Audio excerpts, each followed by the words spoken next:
Raha nitsikaritra ny nivon'ireo birao-pifidianana sasatsasany eto an-drenivohitra dia efa saika tafiditra tanteraka ao anatin'ny fanosambato ao anatin'izay fifidianana filoham-pirenena fiodinana faharoa izay avokoa ny eo anivon'ireo birao-pifidianana ireo efa misy moa ny ampahany amin'izay voka-pifidianana izay azo ampitaina antsika eto amin'ny fahitalavitra ma-TV dia neny amin'ny EPP ny Behoririka eny izay fampizaran'ny fokontany Behoririka sy Akaditapaka ary ny teny Besarety teny.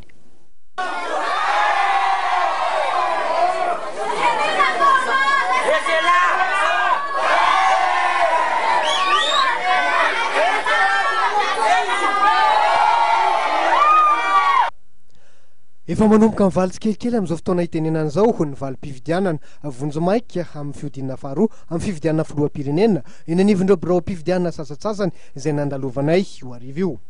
Isan'izany tetsy amin'ny EPP Behoririka boribory tamin'ny fahatelo izay nahitana birao-pifidianana misa enina izay fampizaran'ny fokontany Behoririka sy Akaditapaka.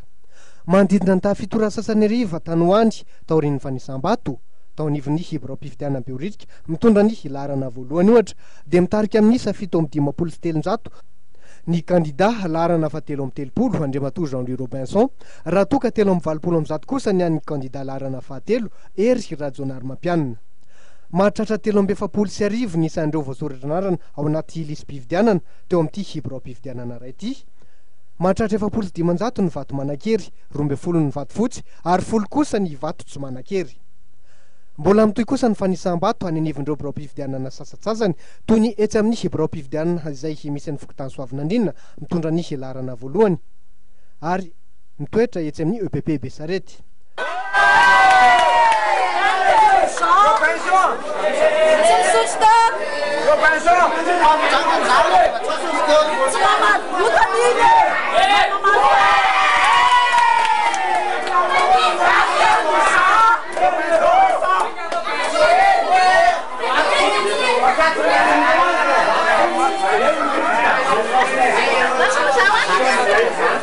Mahoraka dia mahoraka ny fanisambato ary metana avokoa ireo olom-pirenena tonga nanatrika izany fanisambato izany.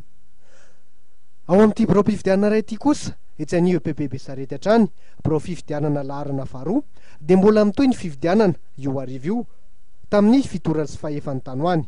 Efa nahazo lalana tamin'ny senita noho ny fifidianana ity birao-pifidianana iray ity noho ny antony maro samihafa. Mitondra fanazavana mikasika izany tranga izany ny filohan'ity birao-pifidianana etsy amin'ny EPP Besarety ity. Mampatarany teto fokontany Besarety dia mikasika amin'ilay lista électorale zany azonao BDP zany amin'ity bureau de vote anankiray ity fa ny amin'ilay bureau de vote iray ao am-barotra zany misy kely ny effectif an'ireo anatin'ny lista électorale zay zany mahatonga anazy dia ilay olona nefa ny mitaraina izay tsy matsitsy dia ny zahana zany mba hoe aleo zany mba mihina ny safidy-koa ny malagasy zany tsirairay mba mihina ny zony tsirairay. Efa miomana ny roso amin'ny fanisambato amin'ny fifidianana solombavam-bahoaka kosa amin'izao fotoana izao ireo birao-pifidianana izay nahavita fanisambato amin'ny fiodinana faharoa amin'ny filoham-pirenena. Omenanao miandalana eo ihany moa ny tatitra mikasika izay.